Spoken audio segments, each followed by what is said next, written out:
বাংলাদেশের আইন শৃঙ্খলা পরিস্থিতির একটা ব্যারোমিটার হিসেবে কাজ করে এই মোহাম্মদপুর।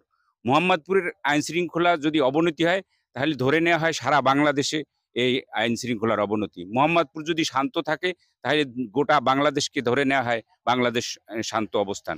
এই বাংলাদেশের প্রেক্ষাপটে মোহাম্মদপুর একটি অন্যতম জোন, অন্যতম থানা, অন্যতম একটা যেটাকে ব্যারোমিটার হিসেবে বলা হয়েছে।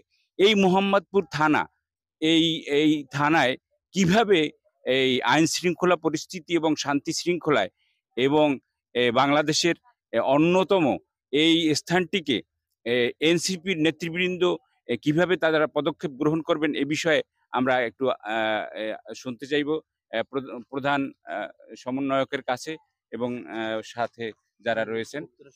তো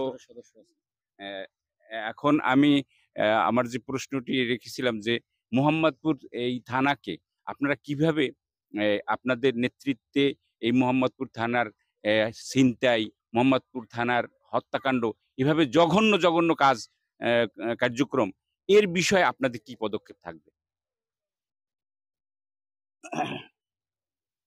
আপনাকে প্রশ্ন করার জন্য ধন্যবাদ। আপনি দেশ ও জাতিকে নিয়ে ভাবছেন, তা আপনার প্রশ্ন দেখে বুঝতে পারছি আমরা। আপনি জানেন যে আমরা জুলাই অভ্যুত্থানের মধ্য দিয়ে আমরা ফ্যাসিস্টদেরকে বিতাড়িত করেছি। আমরা আজকে শহীদের রক্তের পাশেই দাঁড়িয়ে আছি, শহীদের কবরের পাশে আমরা দাঁড়িয়ে আছি। আমরা আজকে এখানে এসেছি মূলত এখান থেকে আমরা শপথ নিব এই যে আমাদের দায়িত্ব মোহাম্মদপুরের এই অঞ্চল, আমরা এখানে সকল প্রকার অন্যায় নির্মূল করার জন্য আমরা আমাদের রক্ত দিয়ে এটাকে আমরা প্রতিহত করব, যেমনি ভাবে আমাদের শহীদ ভাইরা আমাদেরকে শিখিয়েছেন। এটাই আজকে এখানে আসে শিক্ষা আমাদের।